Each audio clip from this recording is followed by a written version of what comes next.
Okay, so I think we are at time, so we can get started. Remember that there is the WebEx app if you want to ask questions, as always. I will start introducing myself.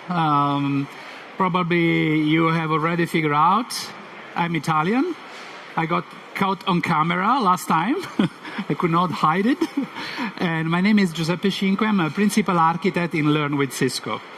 And this is a little bit a black screen. I don't know why is that, but it was supposed to show three of my passion and my background. So one of my passion is education. I had the privilege to be the first certified instructor in Italy in 1999 for the Networking Academy program. So I've been working in the Networking Academy program for many years and still teaching after 27-ish years. The second passion is transforming knowledge in value.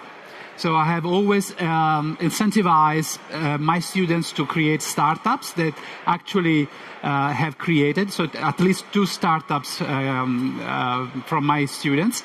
And also I decided once in a particular moment to create my own startup. So I ran the startup for 10 years in the field of industrial networking for mass transportation. And then I sold it, and I get to my third passion, that is doing research, in particularly on the emerging technologies. And I do research in the emerging technologies to understand how we need to prepare the future workforce generation. What are the new skills that are required?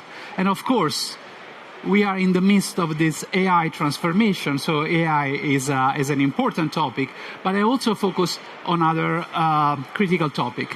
And I think we have some technical problem with the presentation. Okay.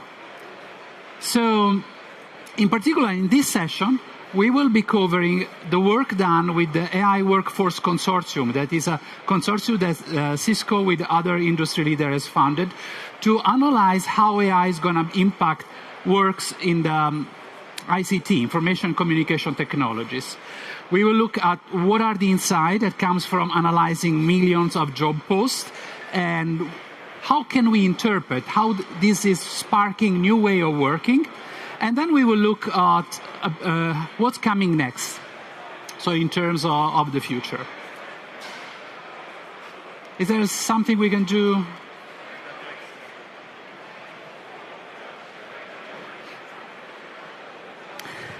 And so the first question of the consortium was, there is a lot of discussion and concern about how AI is going to impact the job market.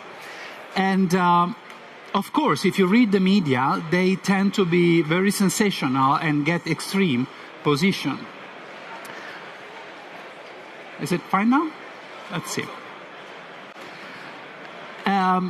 And so it's like the sky is falling, right? We will all lose jobs and etc. But this is Geoffrey Hinton, definitely the godfather of the modern AI. And, he started the revolution with using GPU and deep learning for images. And so 10 years ago, he said, it's worthless training radiologists, right? Because based on the trajectory of how AI is becoming better and better, in 5 years, 2016 to 2021, we will not need radiologists because AI will be much better in making diagnosis on images than human. So why we should care? Well, I checked, and last year we had over 15,000 radiologists in the United States. But if we go back, there were only 31,000 in 2014, and there were 35 in 2021. So it doesn't seem that there is no demand for radiologists, just the opposite. It seems that it's accelerating. And why this? Because sometimes when we analyze, we confuse the capability to automate a task with the purpose of a job role, right? That is it's not just analyzing the image that radiology does, but talk to the patient, put together other data that comes from his clinic to make a diagnosis, right? And so the consortium is really meant to work on this type of data and provide data-driven framework and information to prepare the current and the future workforce. And you can see the member of the consortium and the advisor. Any member, any representative from the member of the company here? Okay. So this consortium started 3 years ago. We have already produced 2 reports, one in 2024, based on a predictive model. So we use machine learning, analyzing the job, to look at exposure of the job and capability that AI can bring, and to predict the level of transformation. And we saw that when we apply this model to information and communication technology, 92% of the job have medium to high transformation potential. This year, last year, 2025, we have taken a market-driven approach. We have analyzed millions of job posts in the G7 economies and looking at how the different what were the emerging skills, what were the skills that were declining in demand, and how the AI skills were integrated in those job roles. Okay? And so we will see in the first part of the presentation insight from this report that is available online, and you can download and review. It's 160 pages, and it looks at 8 job families, right, from software development, cybersecurity, design experience, architecture and platform, AI and data science, and so on. So it's very comprehensive, plus 10 jobs that we consider supporting roles, like a project manager, and so on. So there is a lot of insights that comes from this report, but I would like to focus on one specific insight, that is the AI integration skills. So I am a network engineer. Do I need AI skills? I am a network architect. Do I need AI skills? And so, as I was mentioning, the analysis takes data from job posts in G7 countries, looking at the time window of 12 months, and extract from this text all the skills, clustering by equivalent names. Then we analyze in this job post how many times AI skills are presented, different AI skills.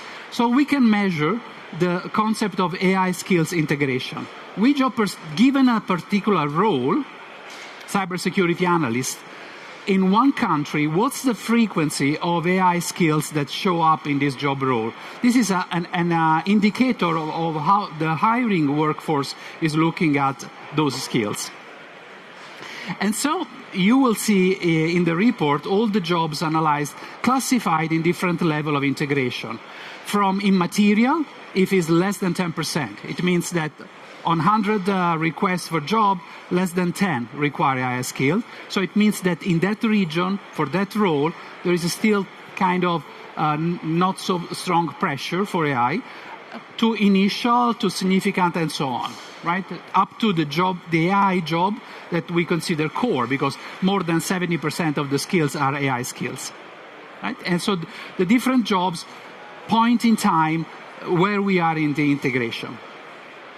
And it's interesting to look how the change of this indicator has happened in the years. Looking back to 2019, I normalized the data to 2019, we see that there was some increasing demand of AI skills, but not so much. Then in late 2020, the GPT-3 model, that is the precursor of ChatGPT, was a model, a text completer. You could not chat with that. It was also able to complete text. You start to see some demand because they put it API for the first time. For the first time, there was a foundational model available with API. Of course, no one really, outside of the AI circle, not many people paid attention.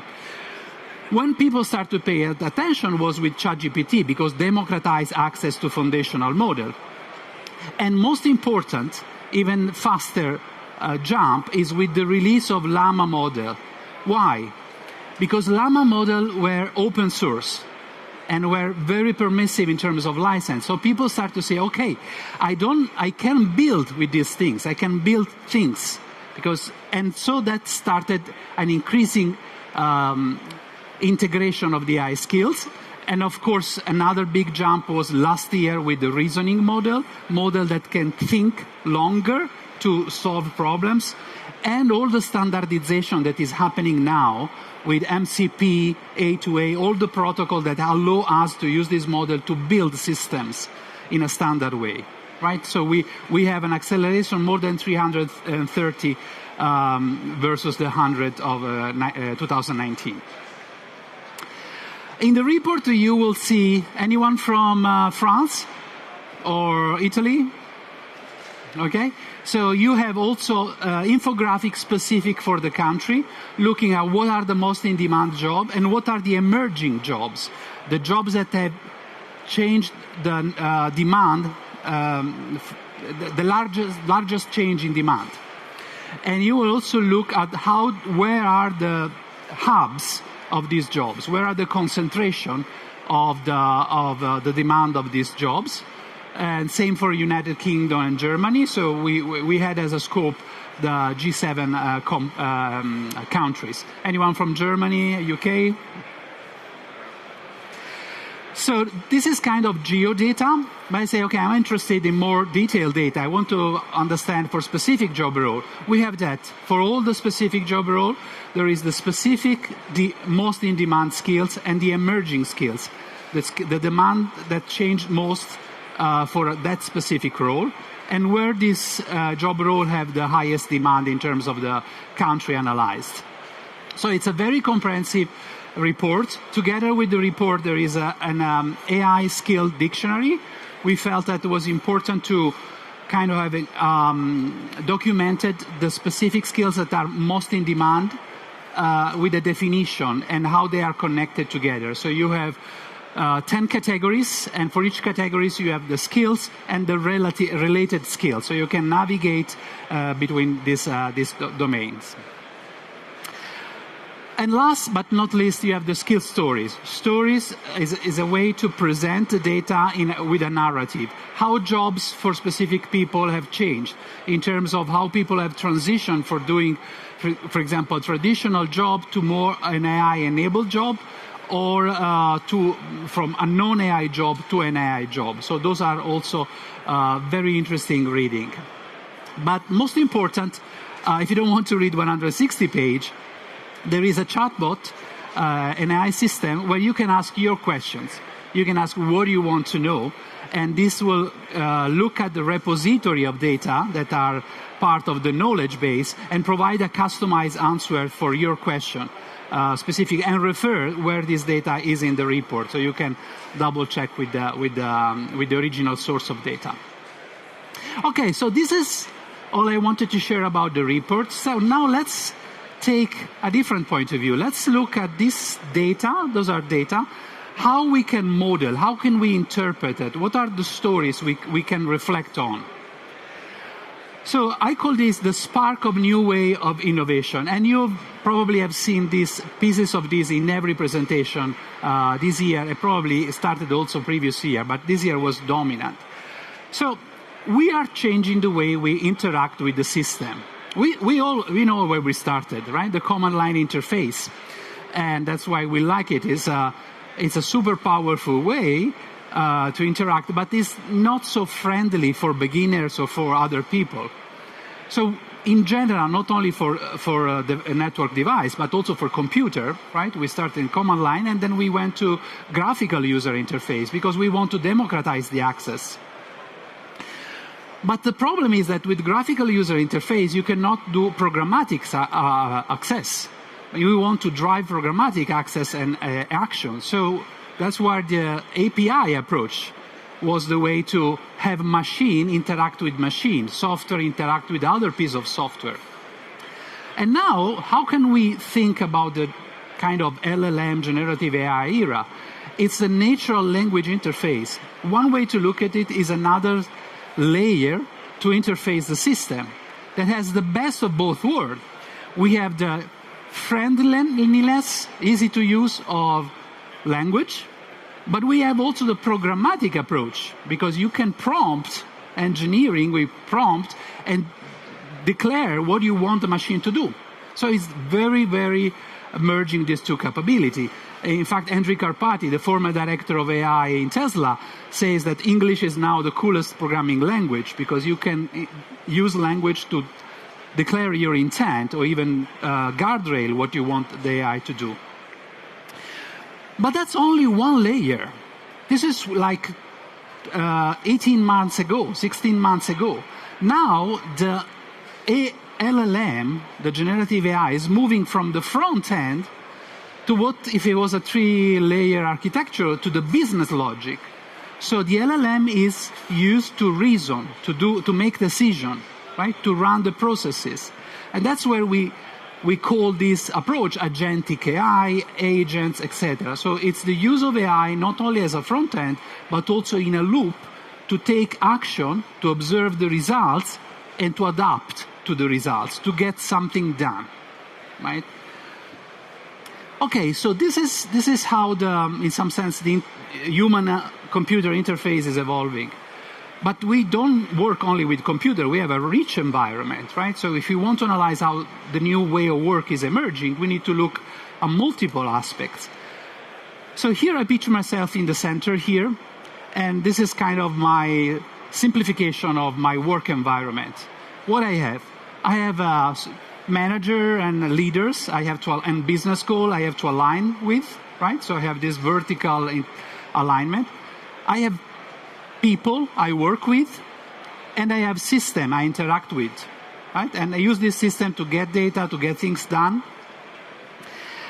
And up to 3 years ago, that was it, right? But smoothly, something started to appear, right? I have assistant. So I can ask my peers to do to get some information, but I can ask assistant to get some information, right? And smoothly, we are moving from just asking and getting response to giving hands and eyes to these systems so that they can act on the world, right? Now they can do stuff on the world, on my infrastructure or my system, and observe the results, right? And so now I have this kind of beginning of agentic interaction.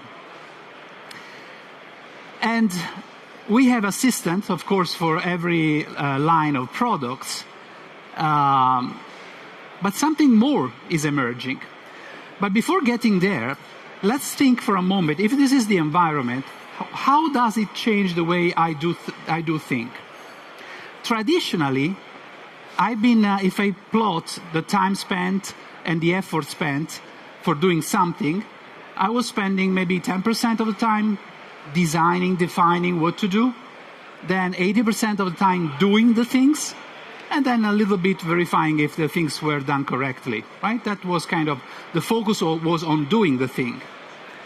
But now I can swap, right? Because the time in doing the thing is extremely accelerated. I can do things in parallel. I can have multiple agents doing the things in different way. Where I'm spending time is to define. I have to define clearly what I want. I have to reflect, right? All the stories about the genius ends with the guy asking to delete what they asked before, because it's very hard to define correctly what you want, right? And then a lot of time I have to spend in discriminate, to distinguish what has been produced as a good or bad. How I'm going to evaluate my agentic application, right? How I'm going to assess that results are correct. So there is a completely re-swap of the time and effort. The focus is not so much on the task, but is on the outcome. Which outcome I'm seeking, what I want to do. And so slowly is emerging yet another paradigm. So not only I will interact with my manager and my peers and my agents, but the agent itself will start seeking connection with other agents, right? To get specialized work done. And all will work on one specific word, in the sense, real system. And I need to be synchronized. I need to have visibility of what my agent is doing or other agents are doing. So this is a really comprehensive, cognitive, and agentic view that I have to have. And some example we already seen right in the Cisco canvas. This is a great example of integrating joint cognition and joint agency. I have assistant pulling data from different systems and visualizing in a common canvas, but I can also call other people, other colleagues from security, from apps, to discuss what we are analyzing. So this brings together the perfect integration of collective human intelligence and agentic artificial intelligence. In a sense, we are always in this spectrum of automation and augmentation. And that's where the conversation sometimes becomes tricky, right? Because I've heard, and I'm sure you have also, things say, oh, AI is just another tool, not a big deal, it's just a tool, right? Other people know AI will delete all the jobs, we will spinning our toes, right, and nothing. Or, you know, agent is just a software, just a piece of software. Or, oh, agent is a co-worker, right? Or, you know, yeah, I mean, it's similar. We will never do anything manual. Or, yeah, we will always do everything full autonomy. No, these are extreme. The reality is what is in the middle, right? That's where this human plus AI cognition agency sits, right? And so if you have paid attention how the, for example, frontier model have evolved, right? We all know ChatGPT, but they started before. As I was mentioning, the first model was just a completer. You give a piece of text and it completes the text. But then there was the capability to give instruction, so that can complete with some instruction, and then the capability to chat, and smoothly the capability to build software to respond. So the agent can build a piece of software on the fly, run in the sandbox to give me a response. This is code interpret and data analysis.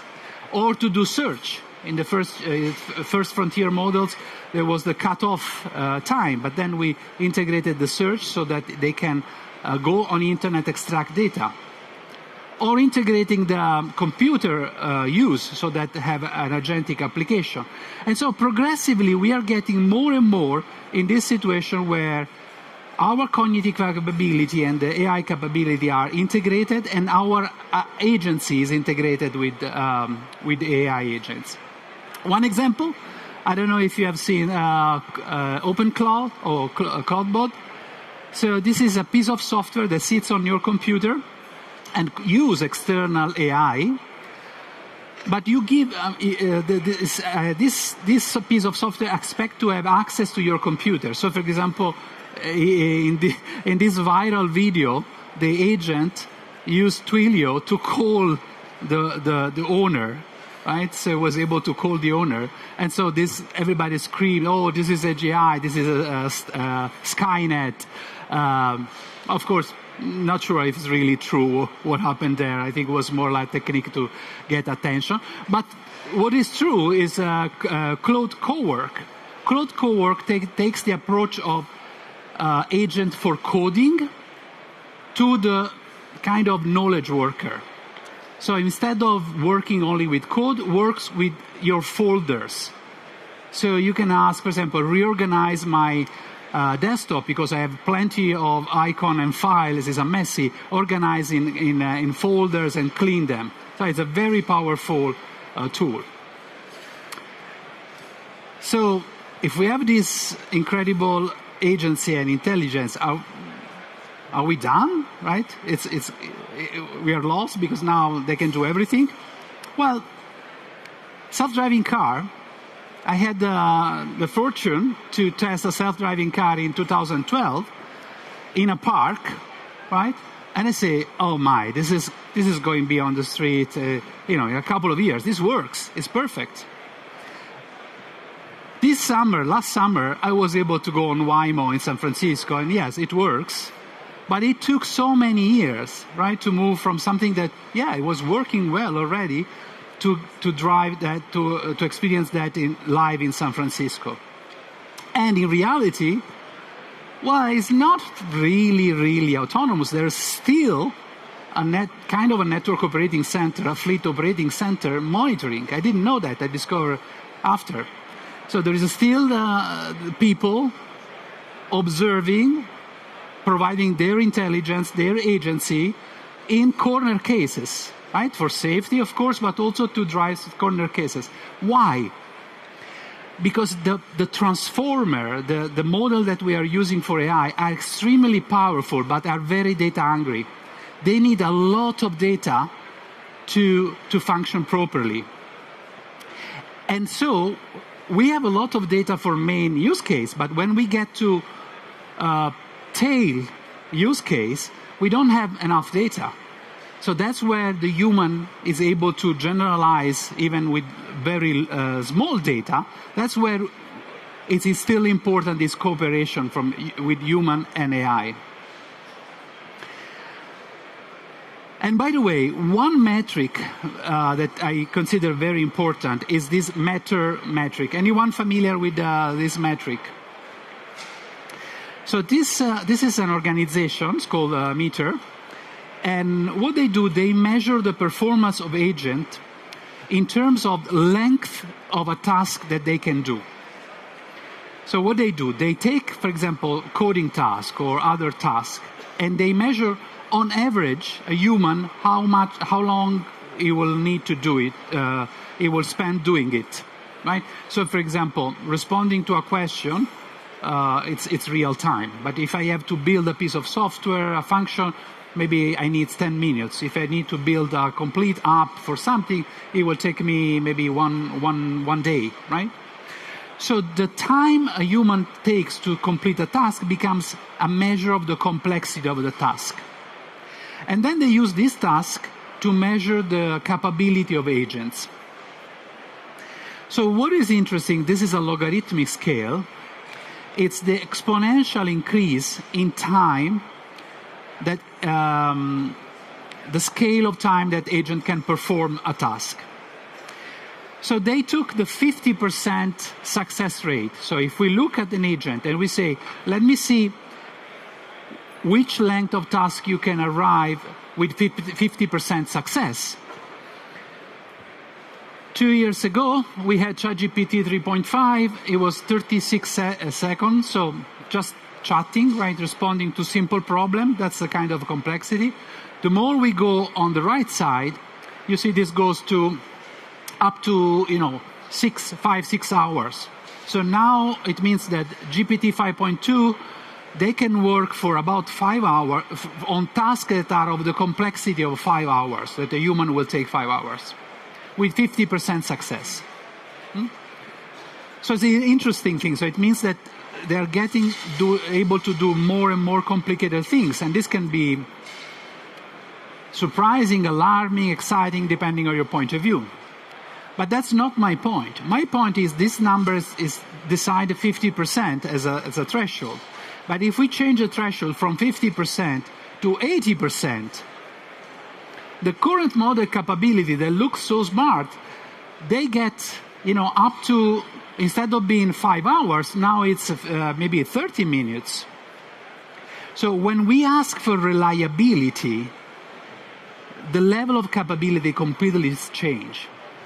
And that's another reason, right, why we have this incredible model that performs extremely well on benchmark, but then when we need to deploy, it's another story, because we cannot accept 50% reliability. Yes, we can accept with the human in the loop, human in the lead, but still we would like to have something that is more reliable. It's still exponential, but it's to keep in mind if you have to put the both dimensions, capability and reliability. And so it will be a progression, right? It will be a progression of different level of autonomy. So, for example, this is the different level of autonomy for self-driving car, how we evolved from simple assistance to, almost full autonomy with NOC supervision. Similar will be for every domain. For example, internet service provider have the TM Forum model for network autonomy and so on. So having said that, the question is, okay, what's next? What will come next? So I will propose different models to interpret what is next. The first one is let's talk about numbers. These are three numbers: 1 billion, 5 hours, 1 billion. Anyone can guess what these numbers are?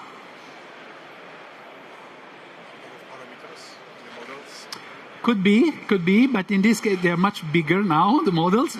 Now, 1 billion is the CapEx investment that last year we put all together in building data center. Per day, 1 billion per day, right? Over $400 billion were invested, and it seems that 2026 will be even accelerated. An incredible, is the biggest ever infrastructure building of humanity. We are investing incredible amount of money to build the capacity for the AI-enabled future. 5 hours, I mentioned before, is the length the agent can work, the complexity of the task an agent can work, up to 5 hours. And 1 billion is the active weekly user of frontier models. I think it's 800,000 is only ChatGPT. So 1 billion is more. It's a conservative for the total the various providers. So think about it, it's almost 1 person every 10 on Earth or less that is using weekly AI frontier model. And the most important thing is this is doubling every 7 months the capability and the number of users too. So this gives a sense of where we are going, right? Big infrastructure, total use, and capability that will become 1 day, 1 week, 1 month. And of course, if you want to do research on, for example, curing cancer, you want agent to work for 1 month, right? Not work for 5 hours with 50% reliability. Another point of view is roadmap. So this is kind of extracted from different sources of the roadmap of, for example, OpenAI. OpenAI had a very clear roadmap. First, they wanted to build a chatbot, natural language conversation. Then they wanted to build the reasoner, capability to think before responding, using token only internally to refine the answer before put out the token. Then they want to be the agents. Deep research agents and co-work agents are becoming. And then the next step is the inventors. So the agent they are focusing now is the researcher. Someone who is able to, given a field, of course they are applying it to AI, can come up with something new. And this is what we will see this year. Agents doing research come up with something novel, because everything before was something that was in the training data, was in the distribution. But we have signed that, for example, in game, we have signed that they can go out of distribution. In game, AlphaGo, it was the AI model that defeated the world champion on Go. There was the famous move 37, that when the agent did that move, everybody was shocked and said, this is wrong, it doesn't make any sense, there is a bug. And the human player was confused and thought for 12 minutes, what is going on? And then only seven moves later, they understood why that move was so genius. And it changed the way Go player play Go. So it was something that was never seen, never considered as a good move, was an innovation, right? And so the idea is to bring these to other domains. And the last frontier is organization. How different AI can work together, right? To exactly as human, we work together, we can get things done that alone we cannot. How this can be a complete AI organization. Elon Musk has launched the Macro Hard as a game from Microsoft, Macro Hard, like the idea of having a software company that is full automated. And they want to use the Tesla car as distributed data center. That's an interesting idea. Another point of view, it's in terms of value creation, value chain. Because what we hear a lot is, okay, competitiveness of country, of companies will depend on how much they can produce token, right? And so everything starts with the energy. energy is used by what now they call data center or AI factory. For building this, we need network, we need compute, and we need sophisticated model from research. And this system will produce token, right? It will be very efficient system to produce token. And that's where we get the value. That's the story we hear. But in reality, a token is just a prediction, right? It's not directly value. What is a token? Is given what you have in the context, that is this window, right? All this data that you put in the window, you can make the best next prediction. So, but what we put in the context is the real value, right? Do we put our data, our unique data in the context? Do we provide our tools to the agent so that he can operate? And do we have the right skills for this, right? So that we can create the right value. The last model I want to show you in terms of adoption, right? We all have seen the first wave of AI adoption, that is use AI. Use AI, use AI. Why? The story is AI is a productivity tool, right? So I use AI to do things faster, better, cheaper. Yeah, that's the majority of the story so far has been use AI because you can improve. The next that we are in the middle, it's build AI. Both build the infrastructure for AI, but also build agents, build application, right? So it's about how I can differentiate, how I can transform my company, how I can innovate. So it's not just doing the past the same way, but doing something different, doing something unique, creating value with AI. And of course, the third wave, that is very important, and we should probably start from there, but as a matter of fact, sometimes is an afterthought, is how we govern AI, how we secure AI, how we assure safety of AI, right? This is the third things. And the more we will be built, the more we will be focusing on protecting and assuring. But, logically, we should start from there. So, if based on this model, what are the key competencies, right, that we need?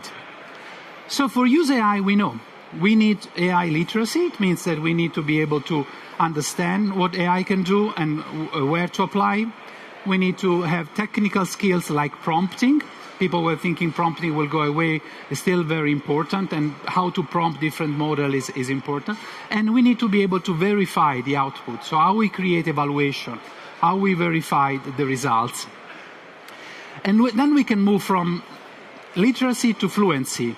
So I'm able to use a spectrum of tools, from chatbot to agent, to get most of my work done.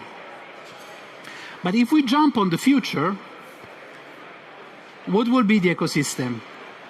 We will have a lot of company, a small set of company being the AI factory, being the provider of tokens, right? So hyperscaler, neo-cloud, but also enterprise being having focus on processing the data. We will have a lot of new AI native company for different verticals. In legal, there is a lot of company that are popping up using AI for providing legal services, but it will happen in education, in finance, everywhere. And we will have companies that have been fastly transformed, right? Either they have fastly adopted AI, the existing company, or will struggle to have relevance, as G2 used to say. And what we can expect extremely speed of innovation. Because when we have research and development accelerated with AI, all our company will produce service and product much faster, right? And will be able to customize extremely faster. So to go from here to there, that's the part that is build AI, that we are in the midst of. So we need competencies for create agentic workflow, right? How we merge our specific competencies in networking, in cyber, in business analytics, with AI capability, right? To make better, faster, but also to innovate. we need competencies on building the infrastructure. Yes, the data center, but what about the security? What about the latency of the network that we need? And of course, the third, how can we assure visibility and observability and we assure resilience in this system? And let's not forget, these are the technical skills, but very important and always more important are becoming the soft skills. So how I will be able to communicate with my peers? I can apply critical thinking and human judgment to the output of AI. And business acumen, so more and more we will move from just being focusing on the task, but focusing on the outcome. So being able to speak the language of the business is going to be, is becoming stronger and stronger. So this is a way to prepare ourselves, right? So there are several courses on AI specific, and of course there are also the evolution of the certification that you may have seen the presentation previously from my colleague Ryan. So we are embedding these skills in every certification, but we are also providing dedicated certification. A couple I want to highlight: AI Practitioner Beads and AI Practitioner Tech that are available for free on CISCOU. And there is also a new certification for AI Technical Practitioner. And so this is an interesting time, and as a kind of wrapping up, I tend to think that as a human being, there are 4 dimensions of competencies we need to keep an eye on. So we still need to be grounded on our domain expertise, right? If I am a networker, I really need to understand, and thinking about how to teach future generation, they really need to understand the deep concept of networking, right? The physics of networking, those things that do not change in time and if you move from one place to another. But everybody will be working with agents, so everybody will be an agent manager. Many will be building agent or customizing agents. So having that dimension of how do I work, how I do verify, how I do delegate, what are the capability, those are fundamental, right, from the chatbot to more sophisticated system. Organization will become flatter and flatter, so the capacity to talk the business language, to influence the business, is going to be important for everyone. And last not least, a small team will be able to produce much bigger results. So they will work more like a small kind of company inside the company. They will have a lot of power, a lot of capabilities. So the capacity for them to influence others, to work with others, to be a trust point, to be trustworthy, to earn trust, right? To show accountability and trust, it's a fundamental dimension. So overall, AI brings a lot of power, and of course with a lot of powers comes a lot of responsibility, so we need to expand in these 4 domain of competencies. And as a takeaway, right, AI is reshaping jobs right now. If you don't see it, remember the time factor. So what is happening in some country is delayed from other countries, and also the reliability is slowing down. If you have a requirement of 99.999, you cannot use model that 50%, but that's a time factor. That will change. And deep expertise remain essential if augmented with this other dimension. And so I have just 1 minute left. I want to take the opportunity to show how you can ask questions regarding the reports. That's where we started. So if you go to the website, and there is the QR code in the deck, otherwise you can Google AI Workforce Consortium. You can download the report here, or you can click on Get Inside with AI. So you just need a Gmail account, because this uses a notebook LM from Google. It's one of the members of the consortium. And here you have the different documents, the skill glossary, the report. So if you click on the report, for example, it summarizes what's in the report and shows you, for example, some topics. So you may click on the topic and he will kind of provide a summary of that topic. That's one possibility. But probably the most interesting things is, for example, you can start a specific question. Let me reserve this for starting clean and say, as a principal architect, what shall I learn on AI? And he will refer to the data in the knowledge base and provide an answer, and you can start engaging in this conversation as every chatbot. But the interesting things compared to using another chatbot that he will refer to the data of the report. So every statement that he makes, it's anchored to the data of the knowledge base. And so you will be able to go to the part of the report and get the original source of data. So it's very solid to avoid hallucination and really anchor on the knowledge base. So that's all for today. Thank you so much for your time. Please don't forget to rate the presentation. I'm looking forward to see you next year. Enjoy the rest of the conference. Thank you so much.